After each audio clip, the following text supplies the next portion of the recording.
You are listening to Alchemizing Judgment, a guide back to love, written by Abigail Gazda, narrated by Abigail Gazda. Part 2, Alignment Pillar. Chapter 10, Understanding Frequency. Where we are in the 21st century, frequency is becoming a household conversation. Previously considered a scholarly, spiritual, or hippy-dippy topic, frequency is being used on a more mainstream level. And this is important for humanity and the planet.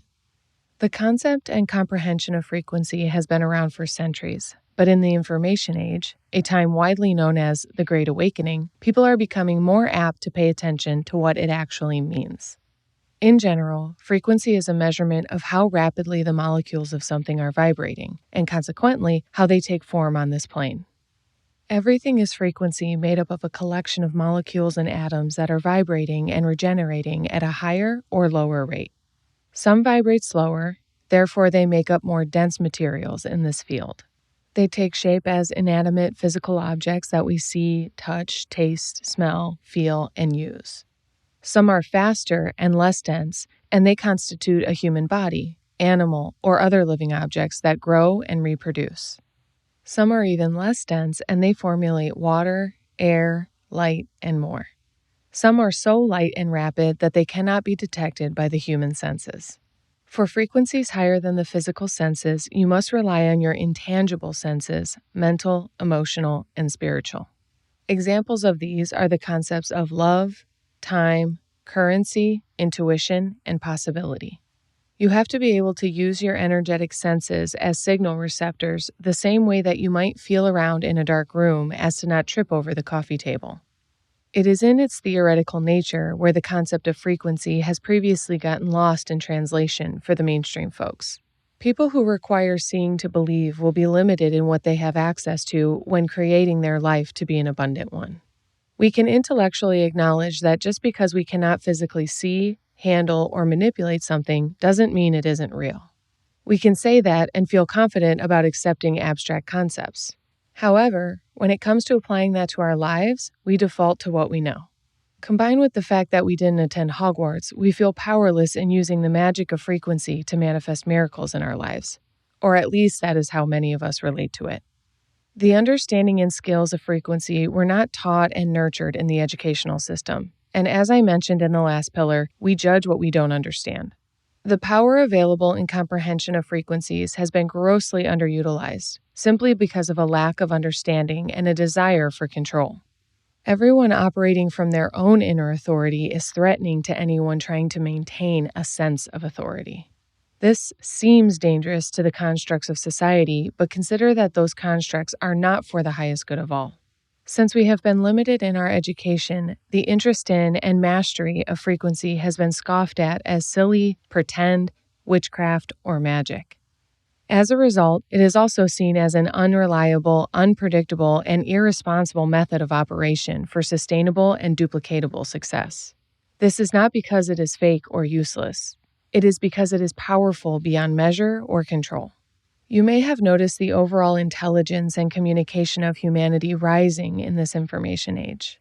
That is because more people are opening their hearts and minds to trust and surrender to a truth that cannot be manipulated on this plane. I explained how taking the magic out makes sense of all this work. I will keep explaining these abstract concepts to you in an effort to assist you in making sense of them. I also invite you to soften your heart to the idea that you have always known how to manage frequency on a cellular level. It is second nature for you, so there is more unlearning to do than learning. You must drop your disbelief, and you will find that recognition and faith exist right under the surface of how you have been trained to be and think. You have been using frequency and the law of attraction your entire life without fully knowing what you are doing, and I am simply training you how to use it on purpose and with purpose. Mental health and emotional intelligence are becoming more important by the day because we are beginning to recognize it as the root cause of humanity's issues. We are also witnessing how some of those who have mastered frequency and the human psyche are not using it for the good of all. Harnessing and alchemizing energy wasn't always popular because not enough people had it figured out to translate it into layman's terms and tools. This is changing rapidly, and more genuine people are teaching these concepts to empower each other and make sure our brothers and sisters take control of their brains, hearts, and lives.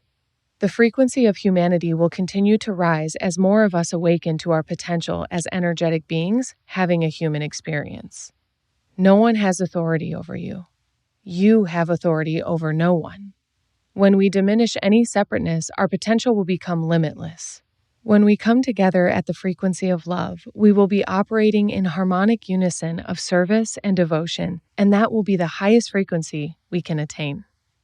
This may seem daunting and impossible. I am inviting you to start practicing your faith for the remainder of this book. For a long while, humanity has prioritized egocentric desires, such as looks and material wealth. We have striven to attain lives above our means at the cost of others. I am all for believing in abundance, especially the idea that we don't acquire it from a zero-sum game that denies others basic human necessities, freedoms, and rights. We have negotiated our integrity and dignity for what appears successful and prosperous. This is a low and unsustainable frequency to exist at as a species. This has created such havoc that people are waking up to the fact that you can have an entire outward appearance of a great life and feel energetically poor, exhausted, and unfulfilled. We are also waking up to the fact that our level of consumption is negatively affecting the planet and the entire ecosystem reliant upon it. We have maxed out on commercial consumerism so much that we are finally able to conclude that it is not the end-all be-all key to happiness, peace, and purpose. As more have woken up to this, they have begun searching for meaning beyond the physical representations. With enough consistent commitment, anyone can find what they are seeking in the energetic realm.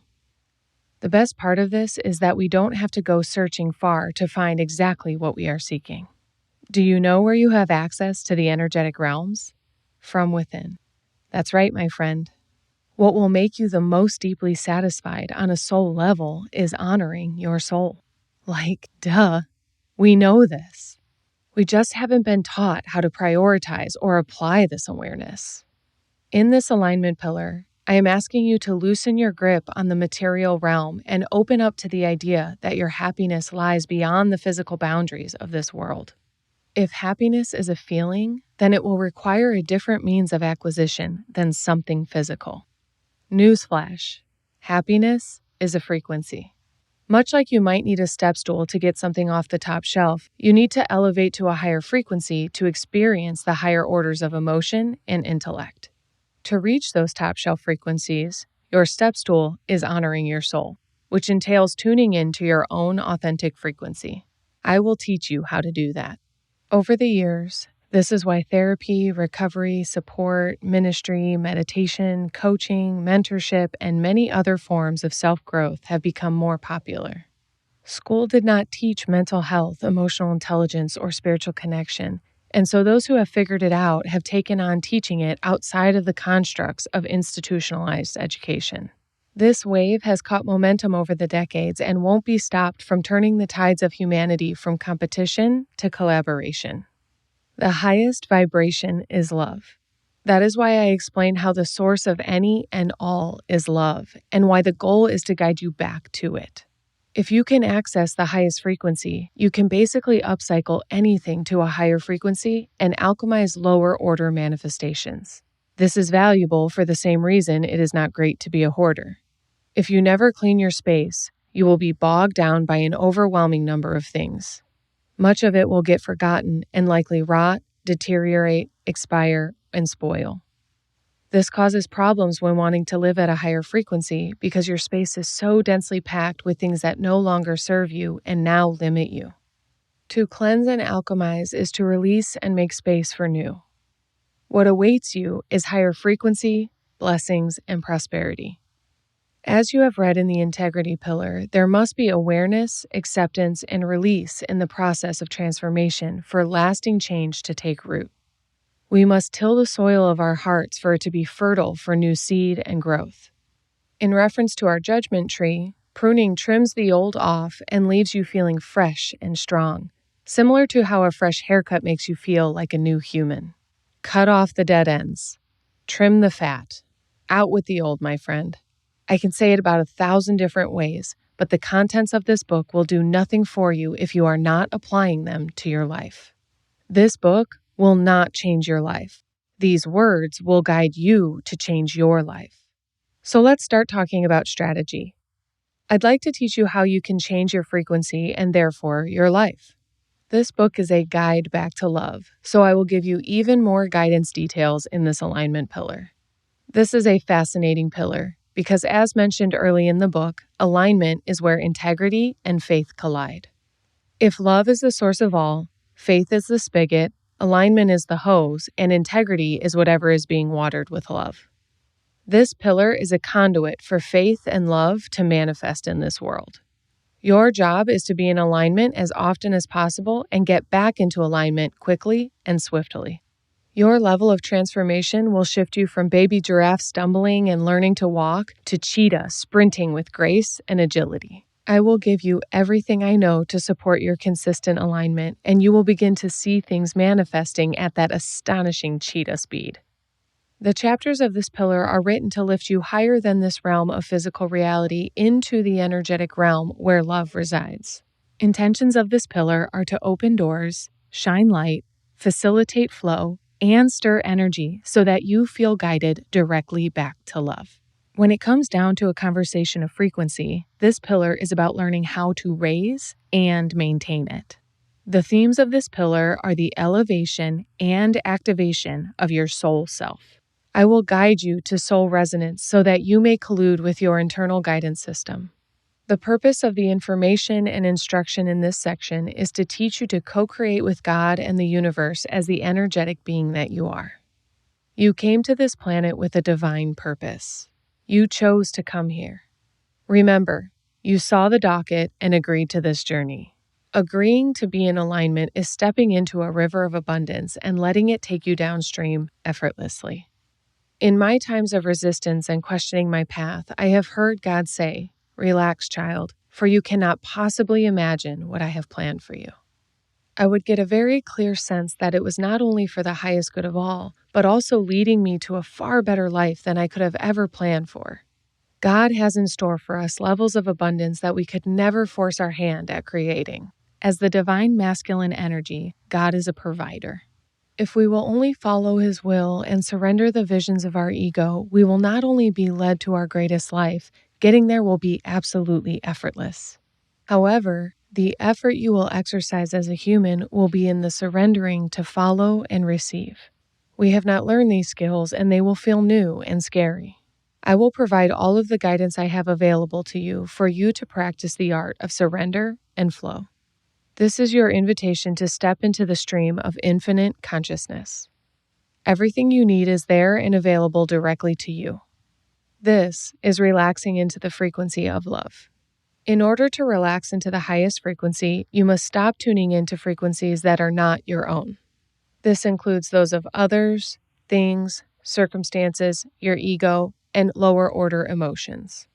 I have already shared a lot about this, and I will conclude this thought by saying that the most important frequency for you on the planet is the one in your body, your own personal frequency. The best way to sense this frequency is by being the most still and quiet you can be. Then, once in that state, you can begin training your inner ear to hear your body communicating to you and train your inner eye to see what it is showing you. I am a visual, audible, and kinesthetic learner, so tangible examples help me connect to my personal frequency. Quieting the outside world to tune into my inner world shows me how I'm actually feeling very quickly. On any given day, if I tune into my body and identify the emotions percolating, then I can begin alchemizing them back to love. If I am experiencing sadness, I observe it and let it be, as to simply witness it.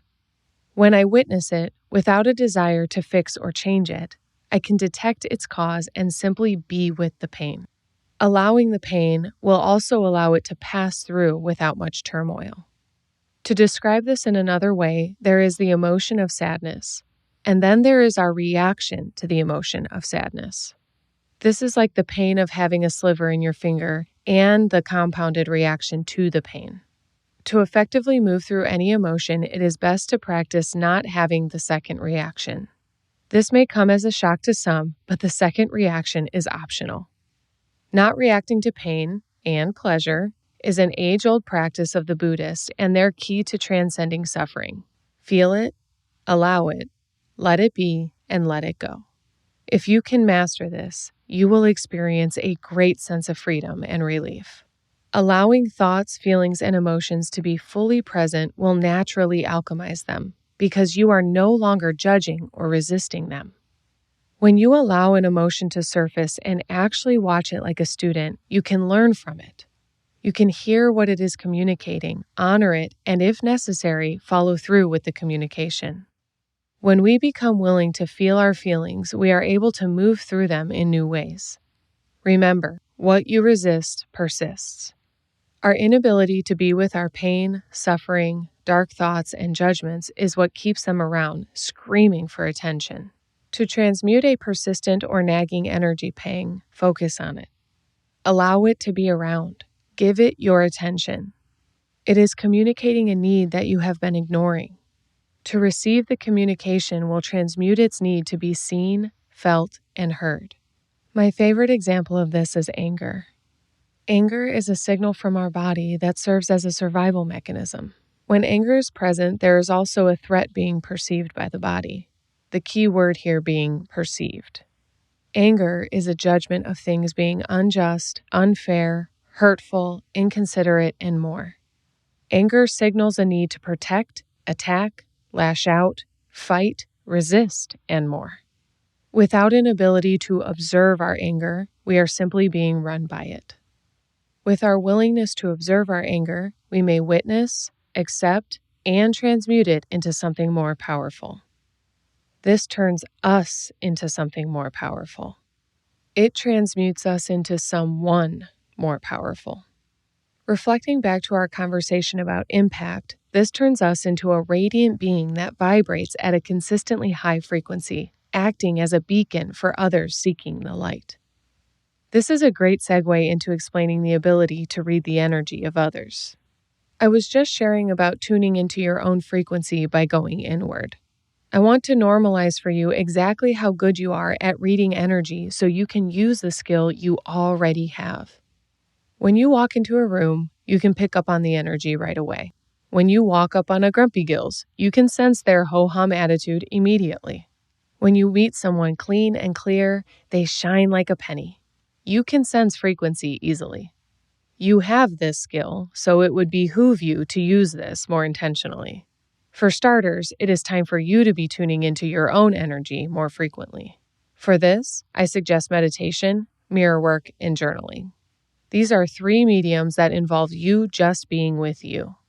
Meditation is widely accepted as access to the higher frequencies, and if you think about it, the point of meditation on this plane is to sit so still as to transcend your physicality. The object is to project your perception into a realm that doesn't have shape, form, constructs, limitations, or boundaries. Dwelling in boundlessness will have you vibing high in order to come back to your body clear and inspired. Mirror work is to witness the way you wear your vibe in and on your body. The look in your eyes, your posture, your aura, and mannerisms all reveal your energy. Studying your own body language and having intentional conversations with yourself in different energies will empower you to identify and transmute more efficiently. This is powerful when mastered because you never have to stay anchored into low energy for more than a few seconds or minutes of processing. This can get you back into your leadership anywhere, at any time, around anyone, about anything, and that is alchemy in action. Journaling is powerful due to the effect of language. Not all of us can hear the communication of our souls in a super direct way.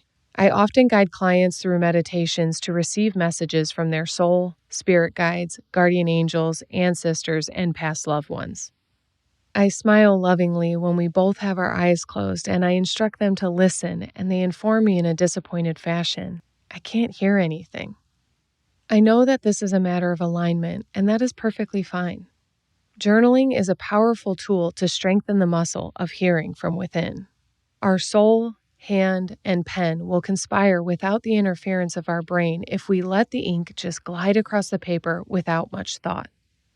Our inner messages will be revealed if we dedicate ourselves to a consistent journaling practice, which will contribute to the development of our meditation and mirror work practices. All of these practices combined will set us free to see and hear our frequencies and receive guidance from within. You have to be able to drop your physical barriers to access your ethereal self, your energetic body. Tuning into yourself will show you where you are, and training on your own will help you tremendously when you are out in the world and your frequency is being impacted by other forces. Maintaining high frequency is a skill, like anything else.